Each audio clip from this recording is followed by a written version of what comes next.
কিরে বন্ধু এনে একলা একলা বসে রয়েছে ব্যাপারটা দিঘা তো যা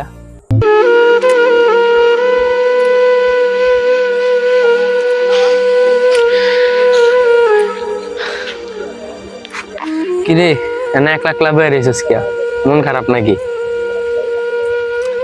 না রে বন্ধু রে, কিরে তোর মন টন খারাপ? না কিছু হয় নাই। না কিছু দেখতে হয়েছে নয়তো এনে বসে রয়েছিস মন টন খারাপ দেয়। আরে বেটা এমনি ভালো। আর বেটা কহ দোস্ত বিয়া কইরা যে মজা রে, তুই একটা বিয়া শাদি কর, দাওয়াত দাওয়াত খাই, বিয়া করে যা বুঝতে পারবি যে মজা রে বিয়া করা রে। আচ্ছা তাহলে তোর মন খারাপ কি? আরে বেটা আর কইস্তাম, তোর ভাবি আমার যে আদর আপ্যায়ন করে, যে যত্ন করে। দোস্ত তুই একটা বিয়া শাদি কর, পরে বুঝবি বিয়ার কত স্বাদ। আমার অনেক এত আদর যত্ন করে, যার লাগে আজকে আমার মন খারাপ। বেশি সুখ ভালো না, Next মনে part রাখিস। 3.